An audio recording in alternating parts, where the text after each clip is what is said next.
Welcome to A Women's Brew, where women talk about beer. In today's episode, we mentally transport ourselves down to the farm when we explore 4 funky farmhouse ales. I'm Joanne, and this is Tori. Hello. And we're 2 beer-loving women on a mission to get more people drinking and talking about great beer. Come join us.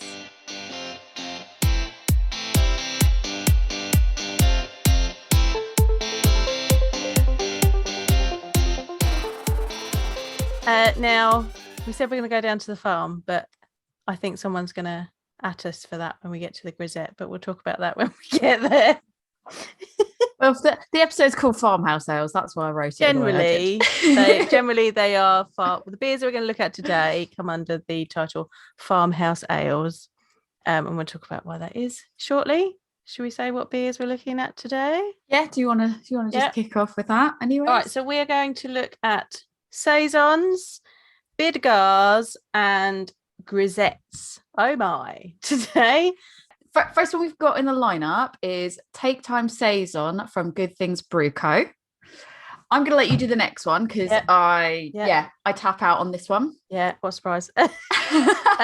This is La Goudale from, this is from La Goudale, and it is a Biere de Gard. It is a blonde Biere de Gard. We'll talk about what that means when we get to that. This next one I'm really interested about. Yeah, so this is Biere de Gard by McColls Brewery. So this is kind of the beer that started this whole thing, because we'd done our episode where we were talking about weird things in beer, and we'd said about carrots, and we tried to get hold of a beetroot beer, and we hadn't been able to get hold of one. And then I was looking at different beers, as you do when you're deciding what you're going to buy for the month, and I found this Biere de Gard from McColls, and I was like, oh, we should grab one of those each so that we can talk about beetroot in beer again, maybe. And then we said, well, what is a Biere de Gard? And I was like, well, let's have a look at this, because this is kind of a family of beers, so we'll go into those details. But that's the one that started it. It's going to be interesting to see what not only a beetroot beer but a beetroot Biere de Gard is like. And then luckily, while we were doing that, McColls also had a spruce Grisette as well. And you don't see many Grisettes. No, I guess we'll talk about it when we get to it. But the spruce element of it is that like trees, like tree spruce, right? Okay, because I was like, well, I don't want to ask in case that's like wildly wrong. In case I've made a wild assumption there. And I quite enjoy. Now I think spruce kind of divides the room, because I really like a bit of spruce in beer, because of take a drink going to Alaska. I had an absolutely excellent spruce tip blonde from Skagway Brew Co, which it was fruity and amazing and delicious. That was Alaskan spruce. This may well be Alpine spruce or Scottish spruce, and that tastes different. But spruce is still a really interesting ingredient, so we can have a little. I don't think I've ever actually had, at least knowingly, I don't think I've had spruce in a beer before.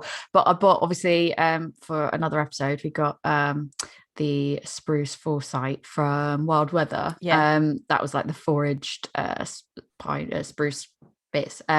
So I thought that was quite interesting, and it wasn't until afterwards that you sent me this Grisette, and I was like, oh, I'm assuming that's what it is. But then I didn't want to do that like repeat of what I said about citrusy, where I was like, is it citra hop? And you were like, yeah, but no, then I think it might have been, because it did say they had hops in it. So, well, I mean, we don't know. It's not proven. We don't know. So I do want to make an assumption about it. Not publicised anyway.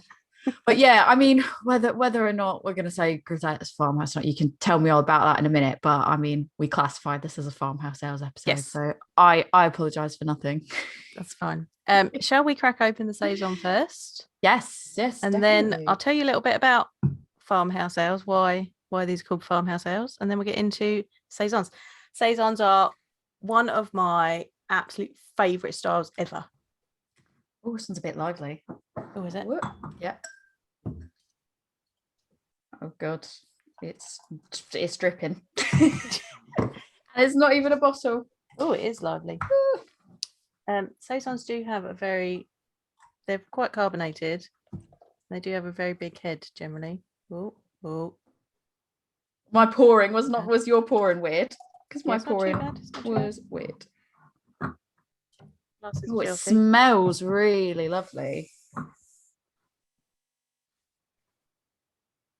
Oh, it's just got such like a nice, light, fruity. That's nice. Smell to it. I really like it. Very thick white head on this one. Yes, that is what we would expect from Saison. It should be effervescent. Lovely blonde colour. So Farmhouse ales.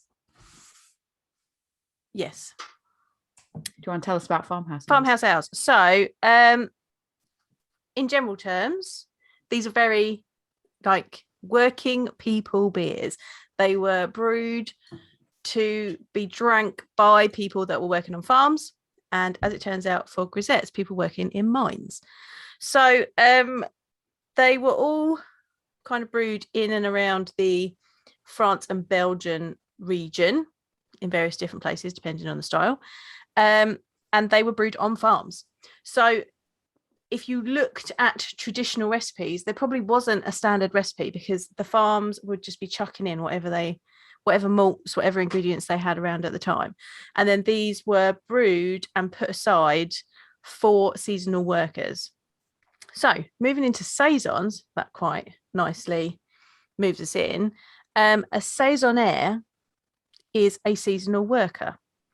Oh. So the Saison was brewed. So this is how the story goes. So there's a little bit, with most beer history stories, you got to always take it with a little bit of a pinch of salt.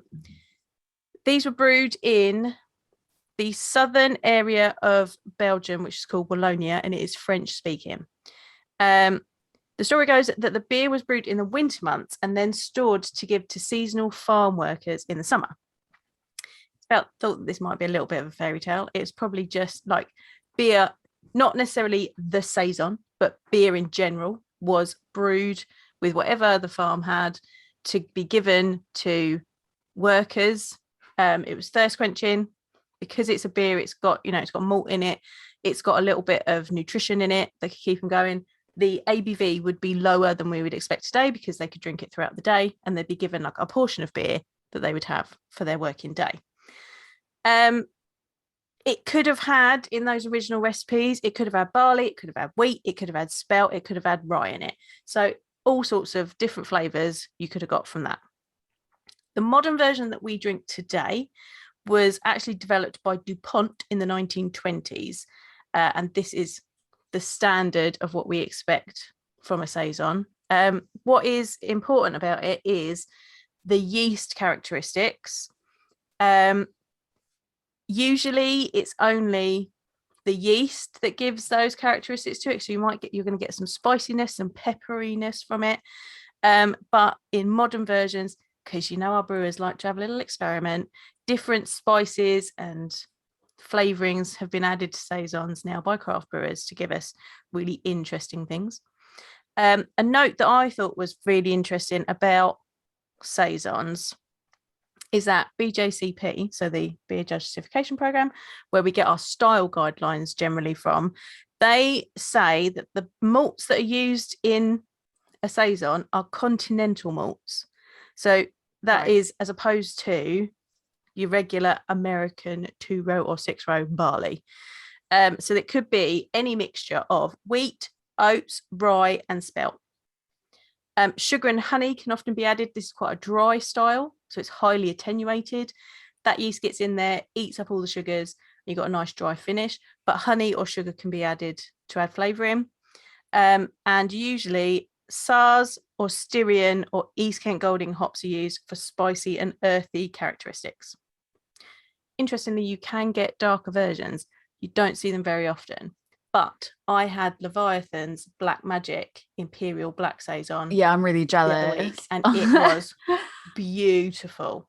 Really beautiful. I'm really jealous of that because I really would like to. I mean, well, you were drinking that. I was drinking Full Circles, peach and apricot Saison, like literally glass after glass. Amazing. That is an amazing one. It's so gorgeous. Like anytime I get the opportunity to drink it, I do, because it's just really lovely. Even people that were like, I don't usually like Saisons, I was like, just drink this. Like, just drink this. Just tell me what you think. And even people that didn't really like it would come out going, even if they said like, I'm not, it's not for me necessarily. They've gone like, actually, it tastes a lot better than how I normally get on, because it was like that fruitiness to it, as you're saying, like they put lots of peach and apricot in it. So for them, they were like, you know, these people were like, oh, it's a lot fruitier and just like this really thick, like full fruity saison. And what they didn't like about saisons, kind of the edge of that kind of was taken off by the fruit. So yeah, but I'm still jealous you got to try the black saison. I've never seen a black saison before. I've heard of them, and I've actually been developing a recipe for one. Oh, I may brew it soon, because I've got some Kent cherries that I put in the freezer that are perfect for brewing with, and I was like, I could do that dark saison recipe with Kent cherries. Obviously, that might be an amazing Christmas beer. Yes. That'd be gorgeous. Because the thing that I love about saisons, and we haven't even got into this one yet, is just I love the complexity of them. I can't wait. It smells so good. They're just like that peppery spiciness, and then there's some citrus usually in there. This one, I was having a quick look on the side. They've added. This one has been. It's been brewed with Beaujolais wine yeast and Nelson Sauvin hops, so you're getting grape and passion fruit. That's what I can smell. It smells. I think I've got double labeled. Oh yeah. So you have. You've got like, no info. You were reading off the can, and I was like, "What are you reading?" And I just kept spinning it like, "What? Well, I like a good label, so to me, this is an extra great can because it's double labeled." But I was like, "What are you looking at?" Mine has got information on the side, so I'll read it because you haven't got it, so you know what it says. Yeah, thank you. So it says this is 5% ABV, which is about standard for a saison. Yeah. It's saison season, and here is take time. A classic style saison brewed with Beaujolais wine yeast and with the addition of Nelson Sauvin hops, grape and passion fruit are the lead notes of this brew. Enjoy cold. Now, I've had a little sip. It is a beautiful colour. It is. It really is. It's lightly hazed, which you can sometimes expect with a saison, because if it's got wheat or oats in it, you're going to get that haze on there. It had a massive white head. Yes, when we poured it. Obviously, it's been, to be fair, it's not like it didn't quickly recede either. I think it's just it's been sat there, and I've had a sip of it already. I've been talking a lot, playing with it. So usually when you smell saison, you get like really peppery notes, spicy notes. This one not so much, but that is probably because they've used Beaujolais wine yeast instead of your usual kind of like. Usually one of the strains is called Belle Saison. That gives really lovely peppery, spicy, but it's still got. I got the citrusy from it. Yeah, it's definitely getting citrus. I'm getting the white wine grape from the Nelson. Love a bit of Nelson.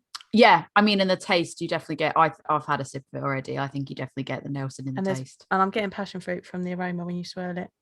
Oh, I didn't get that, but I also didn't do the typical swirly swirls. It's dry, which you expect from a saison. Saisons are nice, dry, thirst quenching beers, because they were for workers. They wanted to have their thirst quenched while they were working hard.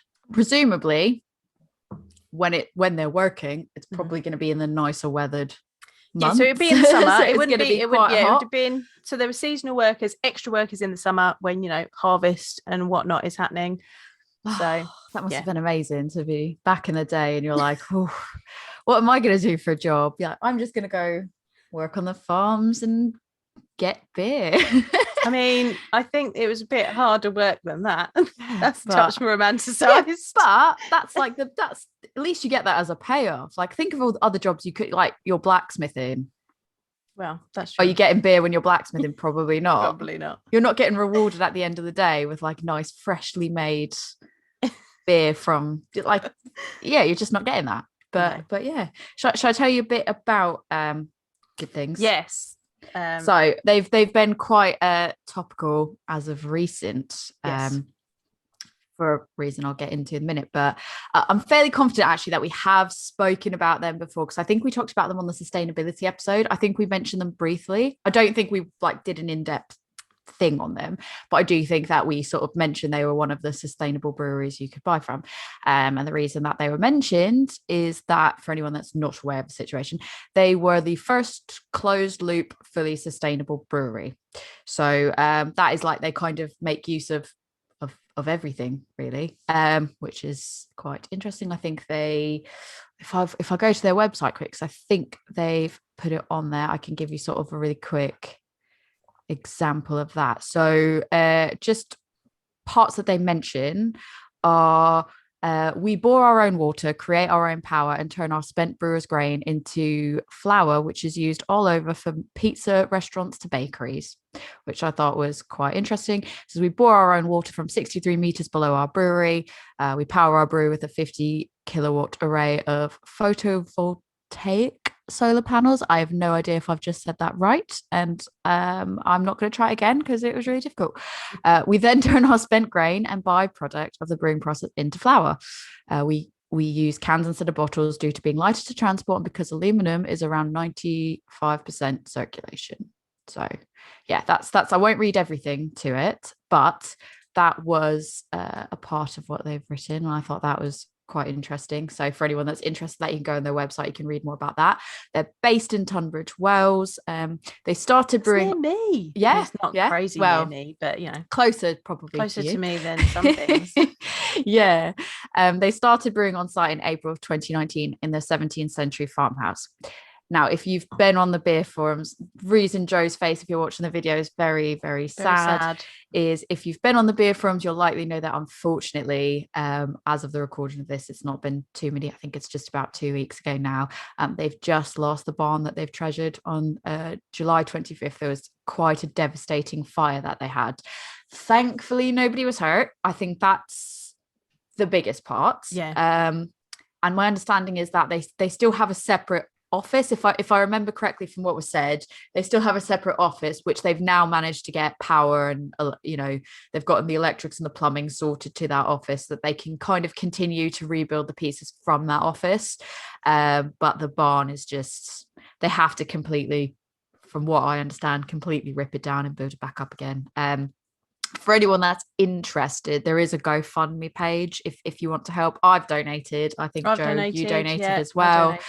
As of today, I've just checked again today, they are just over 20,000. They had a goal of 15k was their target, and they've reached just over 20k.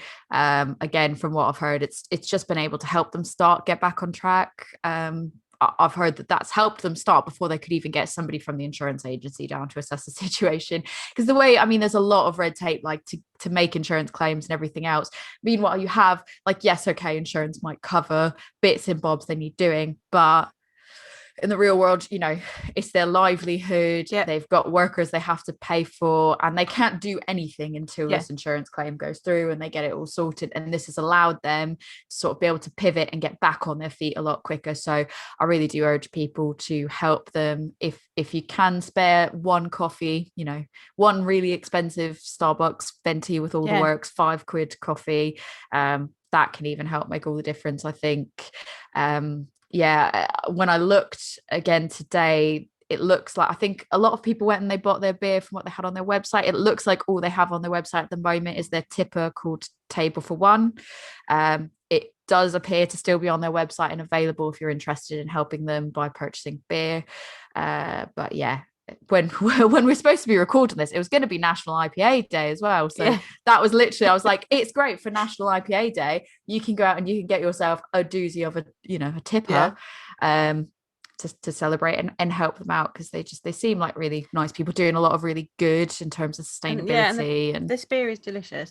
I just point out, it was a fire, but it wasn't like, somebody, that wasn't arson. It wasn't like something happened in the brewery and it caught fire.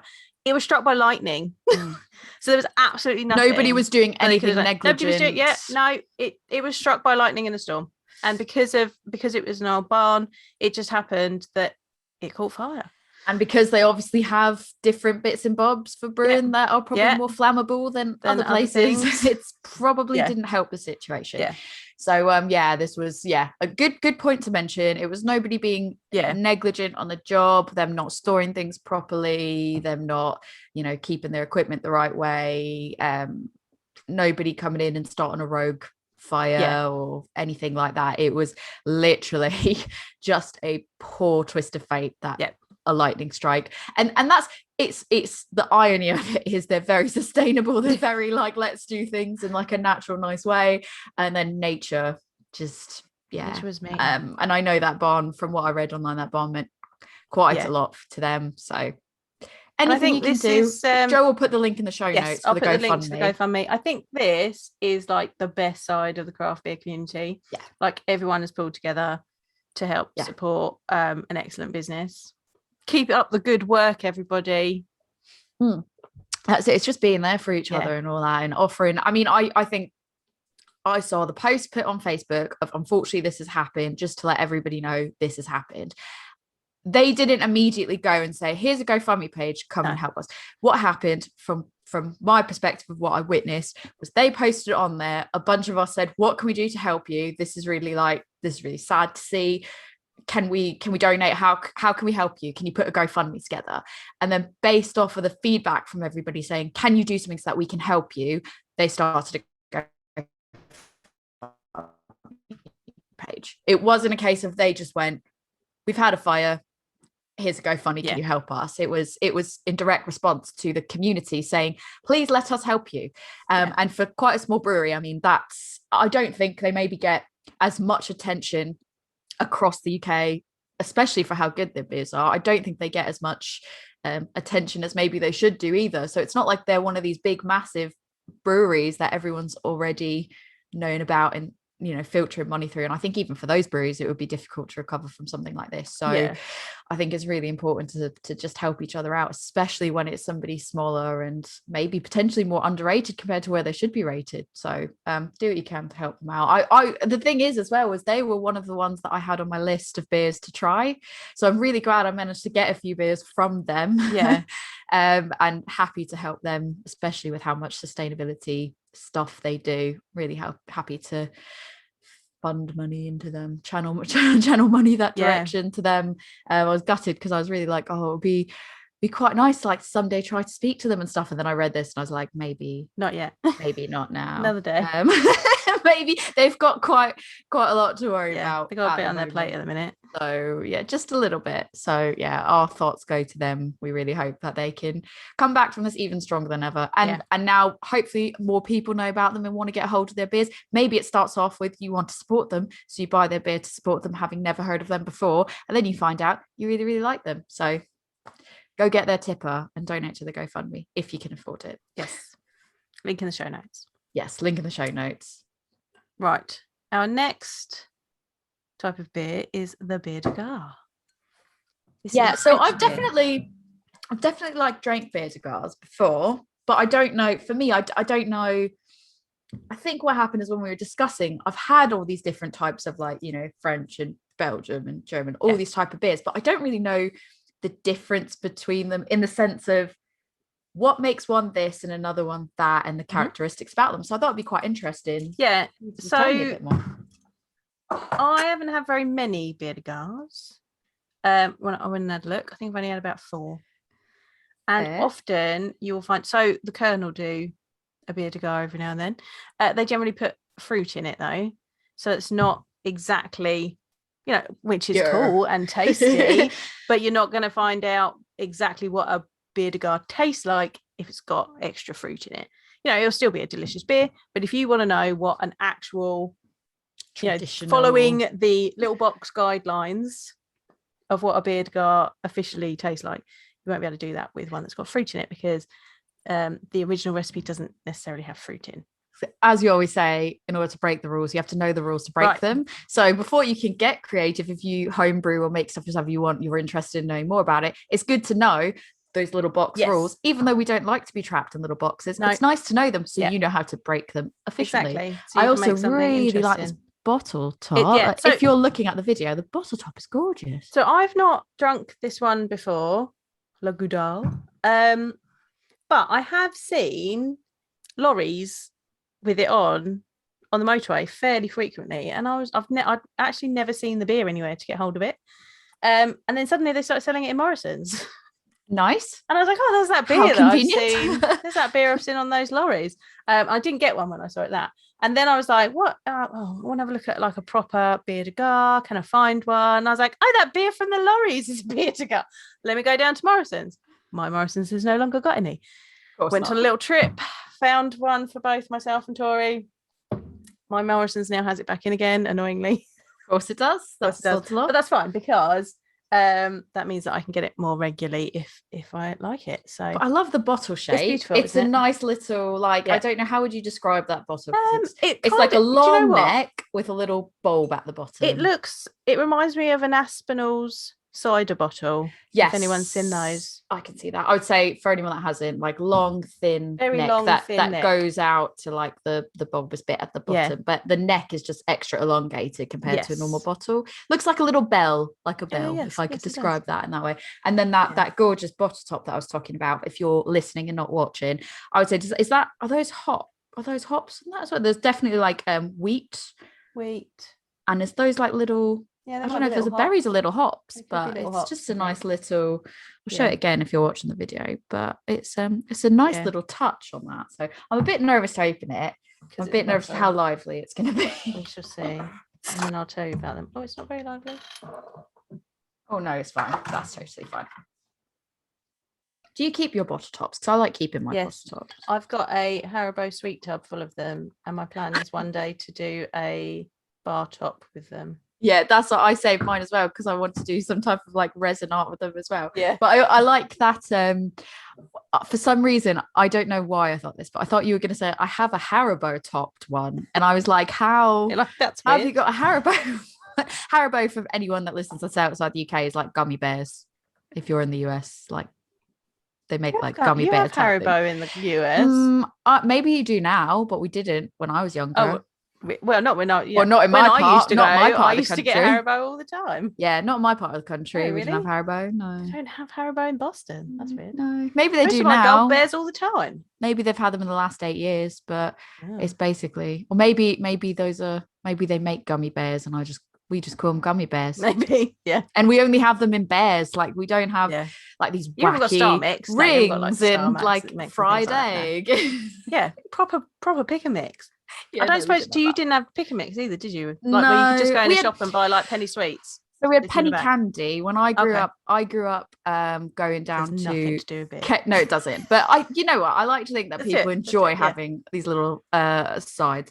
When I was a kid, I used to spend my summers going down to Cape Cod, the Cape as we call it, with my grandparents, and I used to spend like weeks down there over summer vacation, and they had like the general store that was nearby to where I live. We sort of used to do a walk. We'd walk around the cranberry bog, and then we'd like go into where the playground was, and across from the playground there would be the general store, and then you'd go and there's penny candy.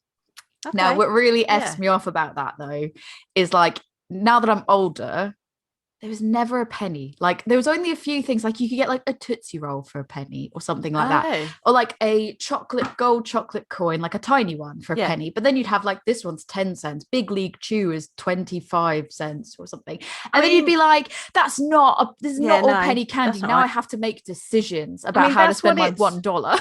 That's what it's like now. When I was a kid,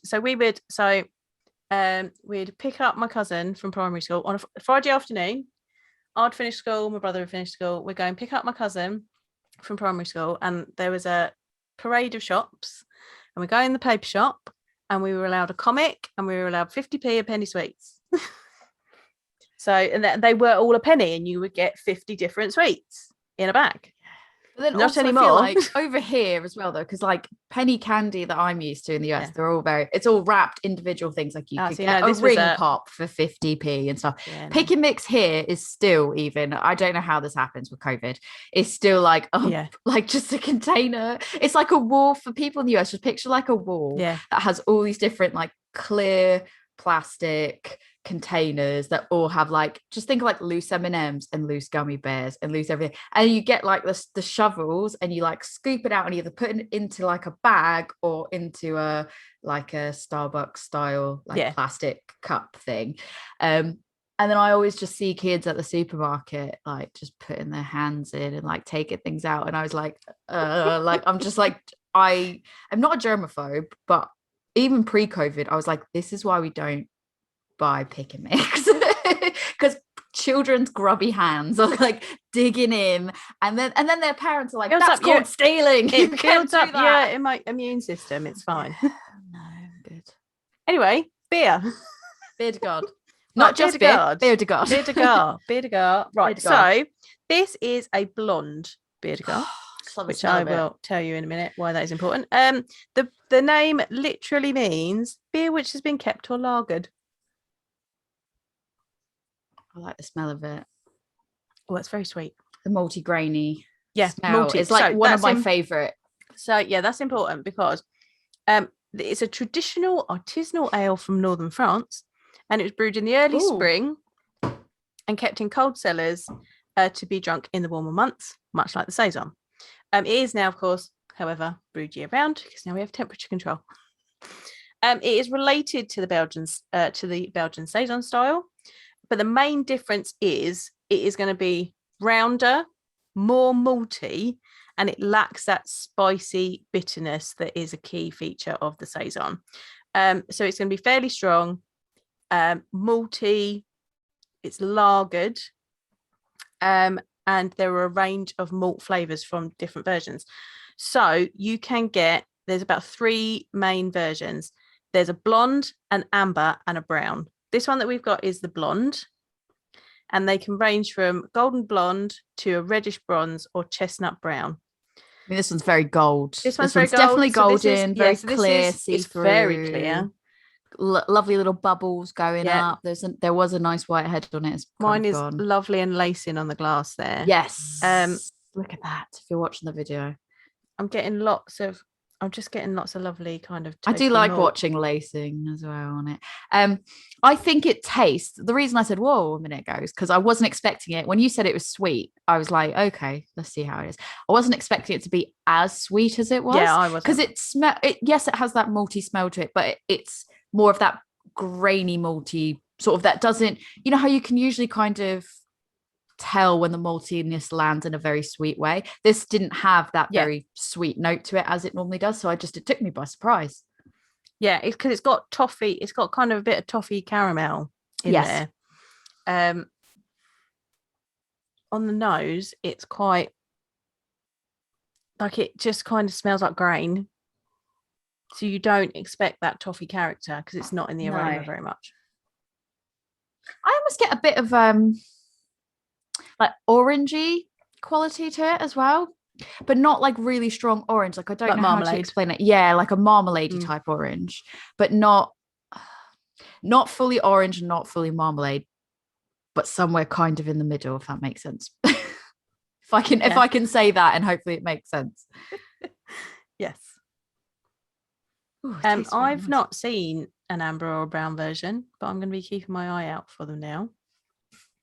I could say I haven't either, but that could also be just because a lot of times when I drink these, like it's very, you can tell by the smell and by the taste, it has that very, I can't really put it into words other than saying it's a very European type taste. Like it tastes like it's coming less from the UK specifically and more from across Europe.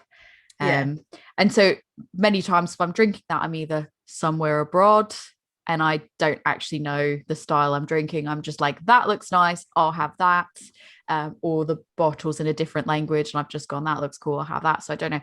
I could have had one without realizing that's what I was having. Yeah, possible. But yeah, this is really nice. Yeah, I like it. I think again, it's refreshing for the summer months. And I don't think it's as complex as the Saison, but it's still very tasty.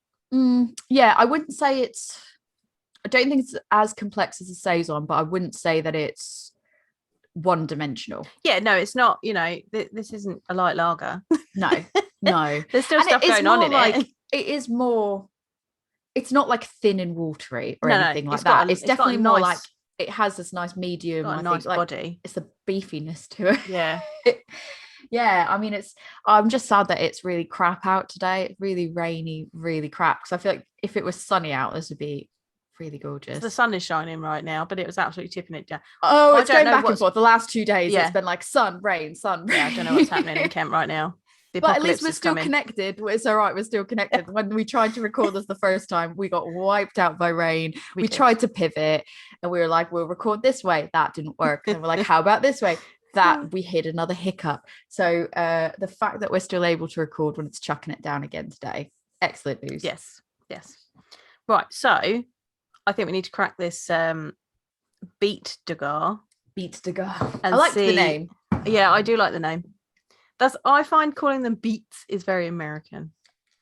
Like we don't call them beets. Yeah, they're beetroots. Is this? I was gonna say, is that like, again, like a really stupid question, much like my question the other day that was stupid. Beetroot and beet, that's the same thing, isn't it? Mm-hmm. Yeah, that's what I thought. And then I was like, is there anything different about it? No, you lot are just too lazy to say beetroot. We're also too lazy. We take U's out of words like all the time. Exactly.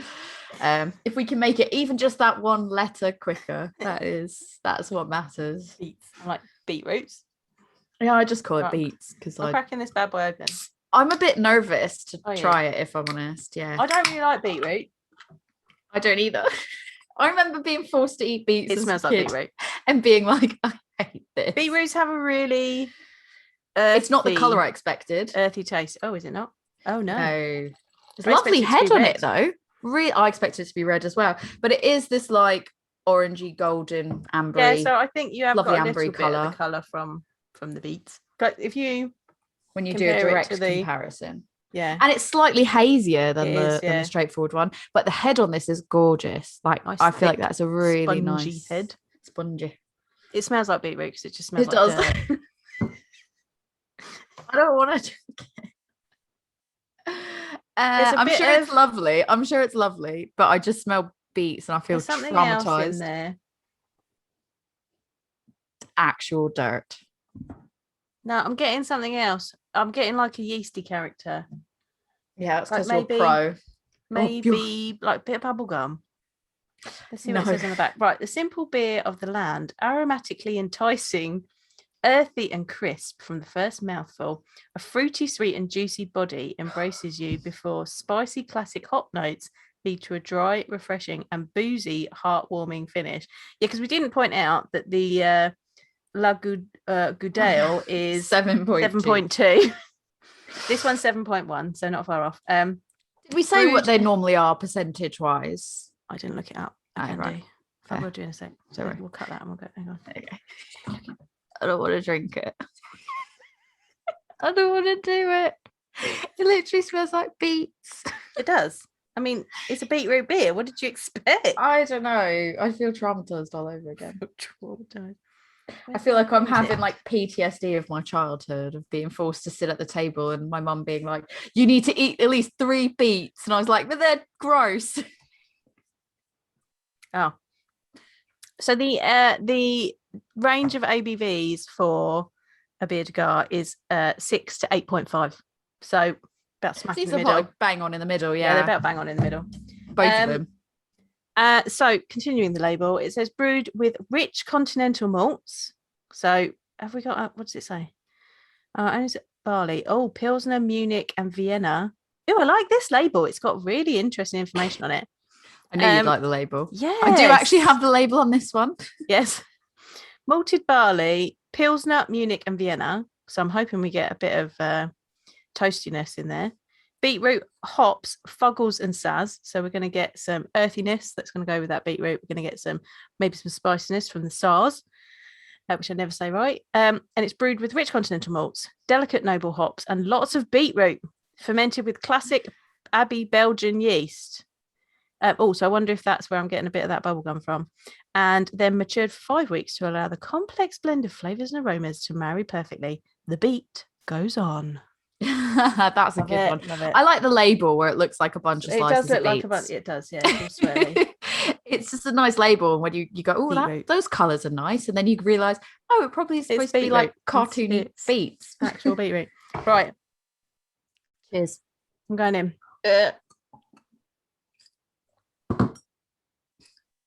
It tastes like beets. Tastes like beetroot, but like not in like a I'm not.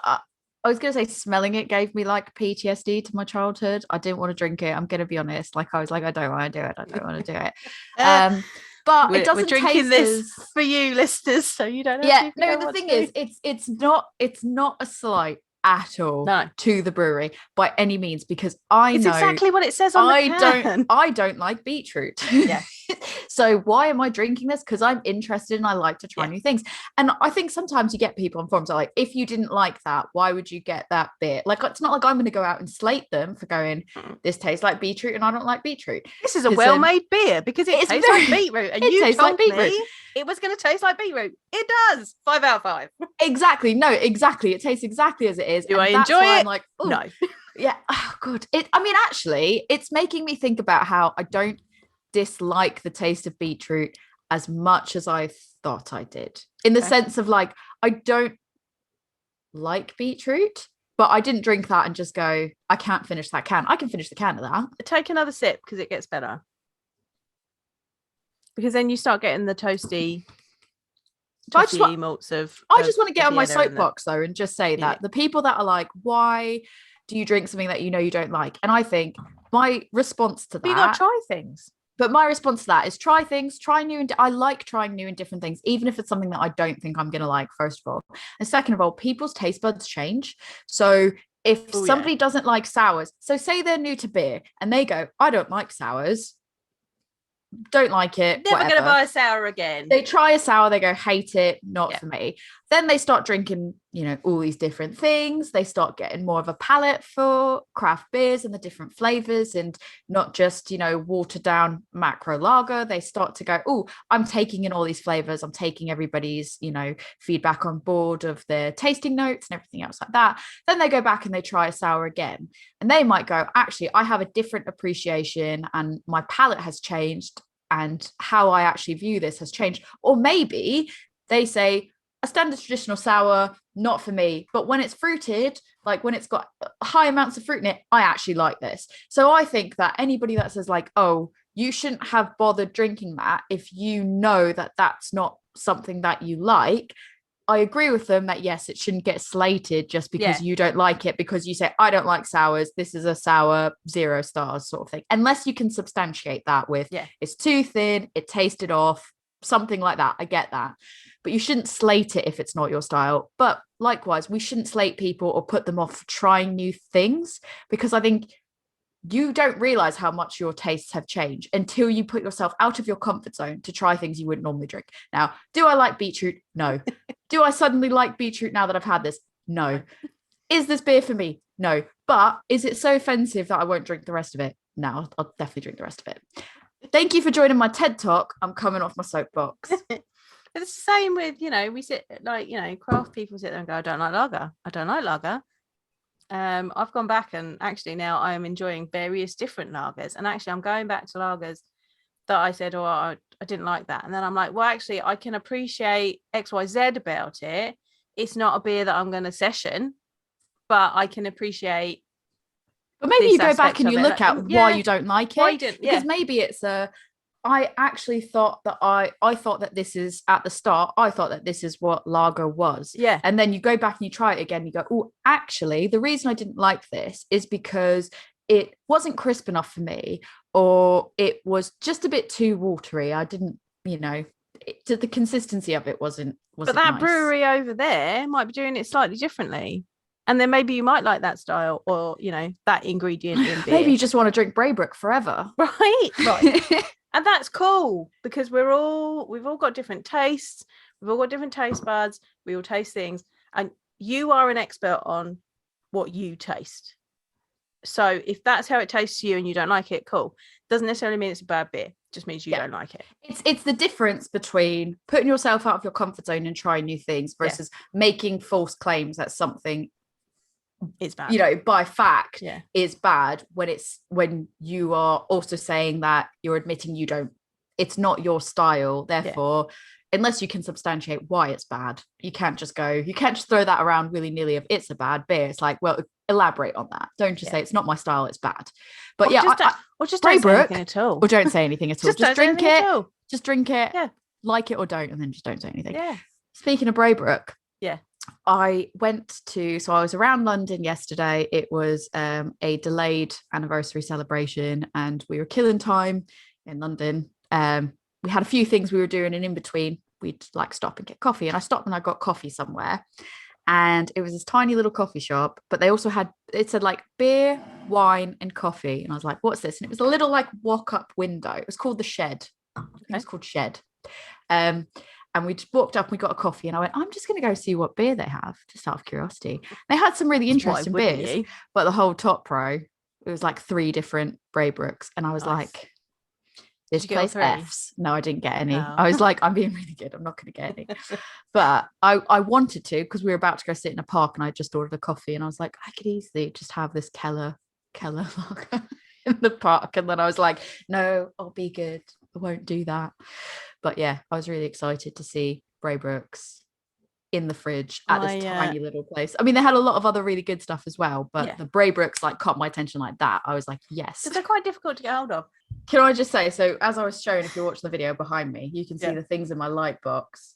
It looks like I'm holding them like ding. We went to this amazing place in Westfield called Ichiba. And it's like a Japanese, it was saying like a Japanese restaurant, like over hundreds of things to eat and everything, but it's also a store. Oh. I went in there. I lost my ever-loving mind. Like, I was like, you love a bit of that. I am so happy. Like, Rick and I were like, let's just eat all the things. And then I saw all the like drinks they have. If anybody has gone to Japan themselves or knows about Japanese cocktails and stuff like that, they had chuhais. I lost my mind. I bought 2 chuhais. Those are over there, as well as ramen bottles, which are the bottles where they've got the marble and you've got to pop the marble down. Have you ever heard of ramen? No. I'll show you them later. Okay. I'm not going to show you them on this episode, but I just wanted to point out I'm really excited because we had one yesterday, but I've got 5 more ramenes and 2 chuhais. And I bought curry bread and I bought melon pan and I had katsu curry and gyoza and karage for lunch, and it was so authentic tasting and it was amazing. Go to Westfields, go to Ichiba. They don't pay us. They don't, this is not a sponsorship. Just loving it. I just fucking love it. Loving it. She's loving I'm passionate. Anyway, Farmhouse ale.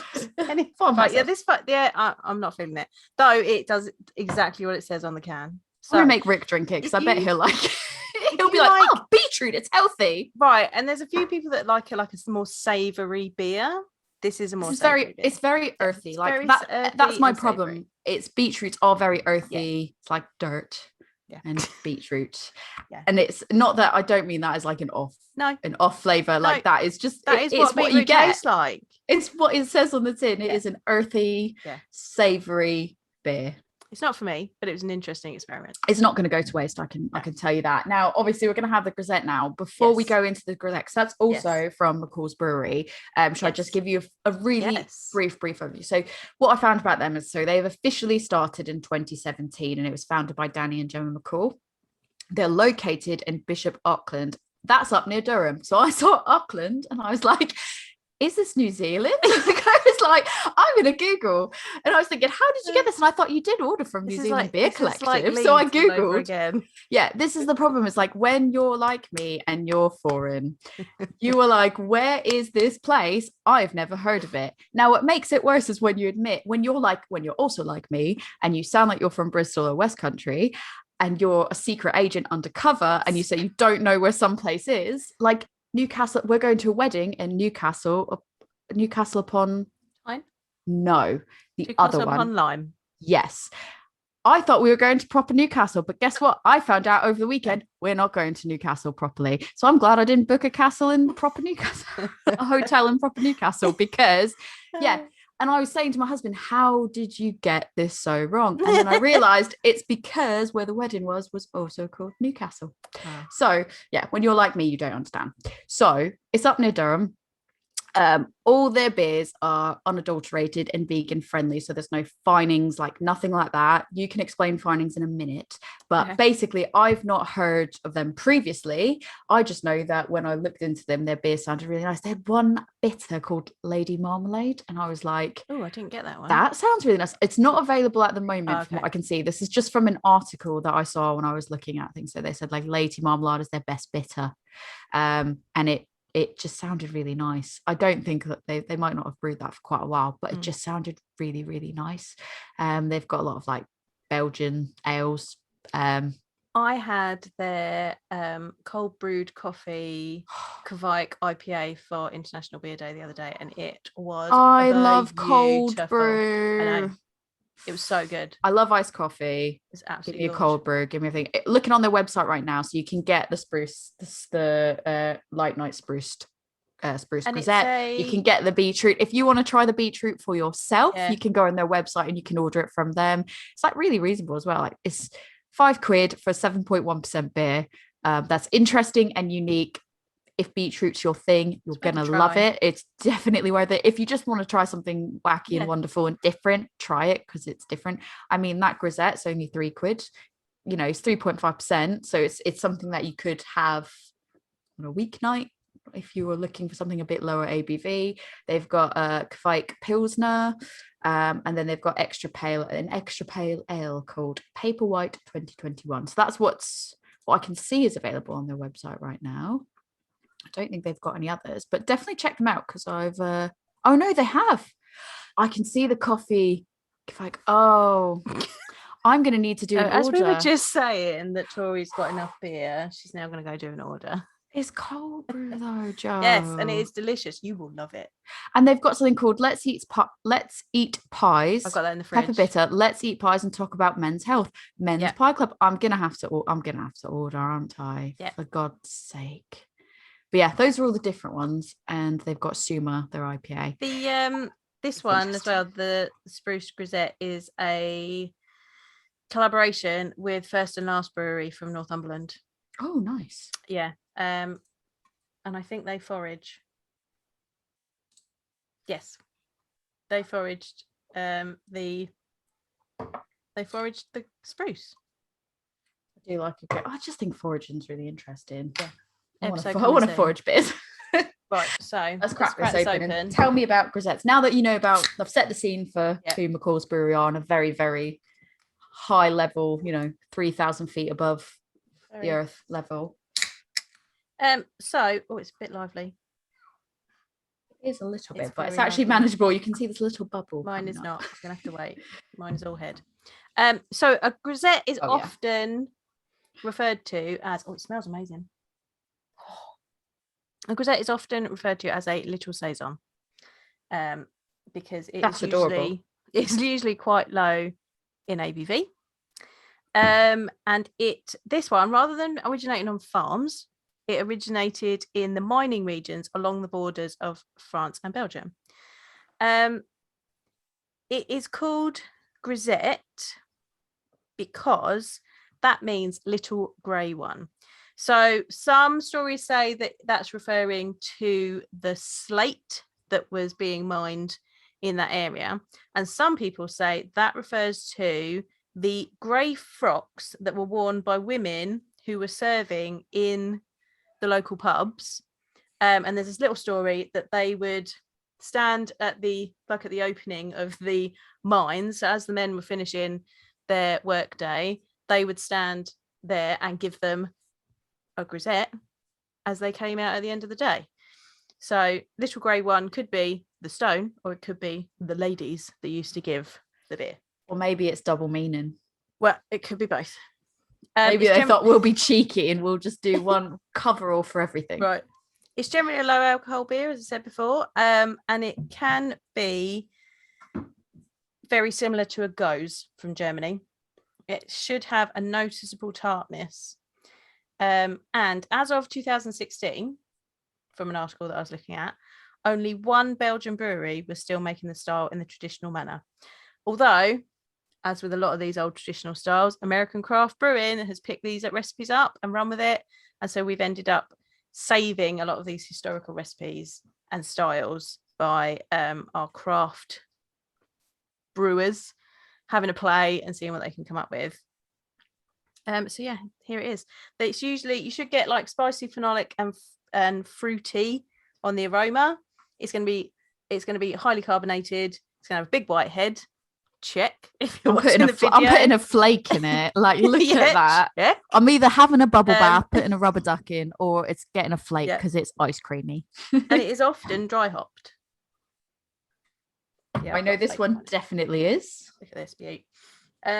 So that is a Grisette. Now, do you want to know who else makes a really good Grisette? Because I've not had many Grisettes. Splish splash! I'm taking a bath. Look at those bubbles. It's got like Mr. Whippy on there.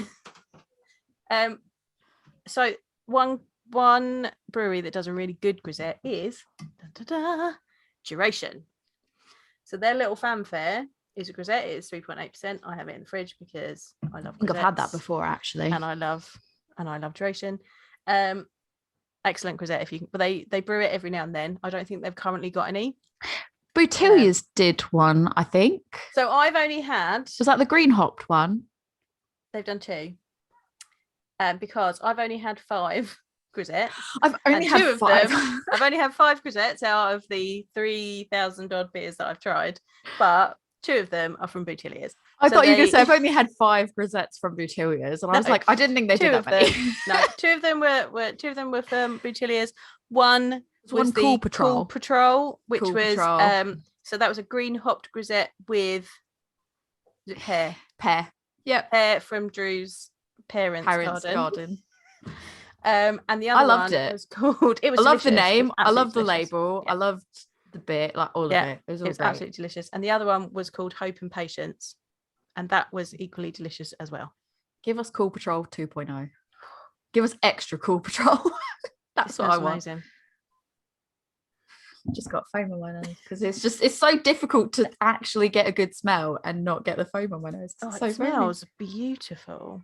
It looks beautiful. It's this lovely pale yellow color, very clear, lots of carbonation bubbles, rushing madly to the top. Yeah, it does smell really nice.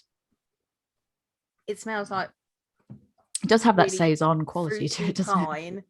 And it's got a bit of spiciness to it. Right, I'm going in. I already went in. It's interesting. I'm trying to figure out how to put it in words before I say anything. I'm trying to do this thing called reflect before I describe, because that's how I end up saying things are like feet and like I don't know. That's fine. It is. So it's quite light. It's quite dry. Very dry. I think I'm going to say ginger. Fresh. Yeah. Ginger. There is a tart spiciness to it that is kind of gingery. Yeah, I think that's coming from the spruce. I'm getting ginger. Like, I tasted the ginger first, and now that I'm like, that tastes like ginger, I'm smelling it and I'm like, I actually kind of smell a bit of the ginger as well. I don't think there's ginger in it, but something about it is giving off ginger vibes. Do you want to read the label? Yeah, so with lighter nights and brighter times ahead, and straight up, easygoing, easy drinking Belgian Grisette Ale is what is needed. Brewed with our lovely friends First and Last Brewery from Northumberland, a foraged edition was a must. Pilsner malts, pine and citrus light the way, while sweet yeast-driven esters and wheat malt help contrast the light, refreshing nature of this beer. Dry hopped with a delectable relax hop, expect super fresh lemongrass. Yeah, I'm getting lemongrass. Hibiscus and alpine meadows. And more pine and citrus. Super soft and light, delicate and refreshing. This is exactly what we need. Maybe it's that. It's not ginger. Maybe it's lemongrass. Yeah, it's lemongrass. And it just, I don't know. I always get those there's a two. Bit of... For me, those two are very similar. And so that's my association is with ginger, because I think ginger ale, because that's what I'm used to having that more than lemongrass. Yeah. But when you said lemongrass, I was like, no, that's 100% what it is. I think it's the combination of the pine from the spruce and the lemongrass is giving that kind of ginger, and it's not ginger. The spicy, like it's spicy. Totally get that. I think this would go really well with as well though, if you were having like a nice, well, you don't do spicy, but like a nice spicy curry. I feel like this would be a really good companion to a nice spicy curry. And maybe it's because the lemongrass I think would pair really well with certain Indian spiced flavors. I can see this being a really good curry. Like, I want to be sitting outside in the sun in like a shady beer garden drinking this. You don't want it to be in a shady beer garden. I just bought a hammock. I went to Lidl. I do want to be in the shade because I catch on fire. I want it to be sunny, but I'd like some shade. I think my husband calls me a lizard because I'm like, can we just turn the heat on like all the time? But then it's really funny because when it's actually really hot outside, I'm like, can we put the fans on, please? It's really hot. I don't like this. I'm like, can someone put cool packs out? It's too much. But I really like the heat, and he calls me a lizard because I asked him once, was like, can we get one of those, you know, when you go to hotels and they have like the UV lights in the bathrooms that you can turn on at like certain hotels, that I don't know why. No. Have you never gone to a hotel like this? No. So there's like, maybe it's like US hotels, I don't know, but like there's UV, like people that are listening, if you've made it this far, you've listened through all these tangents and you're listening to this one, could you tell me if you've had this experience as well? Please DM me and just let me know that I'm not being crazy here. But you have like lights that you can turn on in the toilets that are like UV type lights, so you're getting the rays. I really like this. I think sometimes, because I said spruce, I think can split the room. I don't think the spruce is overpowering. I think it's really well balanced. And right. I would drink a lot of this. I'd be interested to see, because this is obviously the first time that I've knowingly had spruce. Be interesting to see how my experience with the wild weather one goes, because I know that they do go bold with flavors, which I think is great. That's why I love them, is they aren't afraid to go bold with flavors. So I will be interested to see how they put forth the spruce in theirs, and does it have a similar, like, because this, like you said, this isn't overpowering. No. It's lovely. So yeah, how will I still enjoy it if it's a bit more full on? I don't know. It's nice. Well, so there you have it. That is Farmhouse ales. What you've not, so actually one bit that I think would be worth explaining is I mentioned that basically the McColls beers are all unadulterated and vegan friendly, so there's no finings in them. Do you want to explain? I can give a really stupid version of it, but you could probably give a much better example of finings and what they are.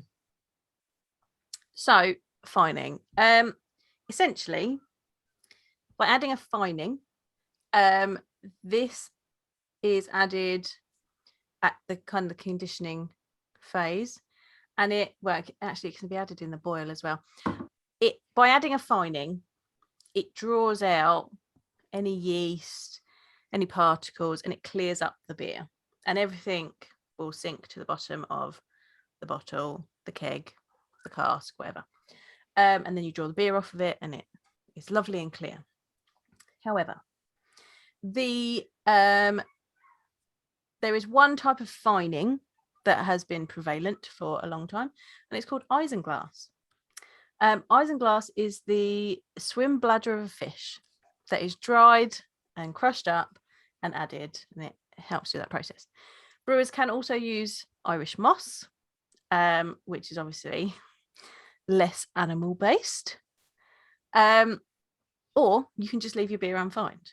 So obviously there was a long time where to have clear beer meant that it was good quality beer, and if it was hazy, then it was going to make you ill. Whereas now we are more used to seeing hazy beers.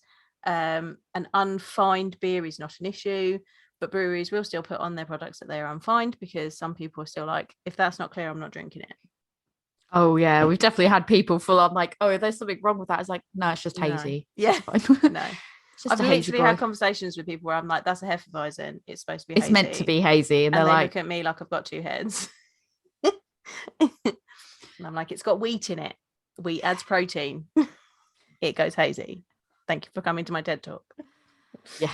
I'm curious to know, how did you actually find out about McColls? Because I've never heard of them before, never come across them before. How did you find out about them? I think I was following First and Last Brewery because they put a beer into the Full Circle International Women's Day tasting that we did, which I still haven't drunk yet. It's still in the fridge. It is lovely. That's the elderberry. The elderflower double. Elderflower one. Elderflower double. Still got it in the fridge. It was gorgeous. So I was following them, and they said that they'd done this collaboration with McColls, and I was like, oh, that looks interesting. Let me go and have a look, because I like a Grisette. Let me go look. And then I was like, oh, they've got some other interesting ones. And so I put in an order. And then I was like, oh, this could be part of our... And that's when I saw the beetroot one. And then an order got placed, and a podcast episode was workshopped. Podcast episode was born. Yeah. Ta-da! And that's our story. And how, so you mentioned at the start, well, we can't really say they're all farmhouse ones. You can't really say they're all farmhouse, because generally a Grisette is for minors, but it is still like I mean, it was probably brewed on a farm. Well, I was going to say, like, because obviously you said it's like a little saison. So there's that link. I think we're good. Don't add us. Yeah, no. It's consumed primarily by miners. But, you know, other people would have drunk it as well. And they didn't brew it at the mine, did they? They may be agricultural workers. So they didn't brew it in the mine. Yeah, exactly. So it's fine. They had to brew it somewhere. Yeah. But yeah, no, that was good. I feel like I learned a lot. See, these are my beer styles. These are the ones that I really like. I really like them as well. But I think like with these ones, I always associate them, besides the beetroot one, and the other ones, I really associate them with like being on holiday in Europe. And it's really funny because like I love Saison. I really genuinely love Saisons. I'm not a person that's like, oh, Saison's not for me. Really like them, really lean into them. When I see them on the menu, I order them. But for some reason, like I never think I'm putting in an order, I should go and buy a Saison, because I don't know, for some reason my brain just works. Yeah, but my brain just works of like, I've got at least one more. Here's the things that I'm looking for. I have a bunch of them, but it's only because I'm putting in an order with a brewery, for example, and I'm like, oh, they've done a Saison, I'll whack that in the basket. But I never start an order looking for one of them. And I think that's just because my brain associates them to being on, like, drinking these type of beers when I'm on holiday in Europe. I don't think about like, that's what I'm going to go and do the bulk of my order as. And I don't know why, because I always love them. And if you've not tried the Full Circle one, it's the best one. I love it. And genuinely, please put the black Saison. Do a black Saison. And Chris, please, I'll make one. Please bottle or please, can the black Saison. It was delicious. So there you have it. That is Farmhouse and mining. Farmhouse and the occasional minery. I'm going to call it the minery. Tori, if they'd like to come and speak to you about beetroot and penny sweets, where can they find you? Yeah, you can only find me, because I like to drive exclusivity. You can only find me on Instagram, and you can find me on there at adventures_in_optimism. Joe, if they want to talk to you about black Saisons, because you're the only one out of the two of us that have had it, where can they find you? Come and talk to me about black Saisons. Come and talk to me about brewing one, because it's on the list. It's on the list. Chris, release it in bottles and cans, please. You can find me at A Woman's Brew. That is on Instagram, Facebook, and Twitter. You can also find my beer school, where we talk about all of the different beer styles and about beer tasting. That is Love Beer Learning, and we are on Facebook. I generally hang out on Instagram. We're on Twitter. We are on TikTok, and we are on Pinterest. We also have a website, which is lovebeerlearning.co.uk, or you can email us and we'll pick up for the podcast at lovebeerlearning@gmail.com. So on that note, cheers.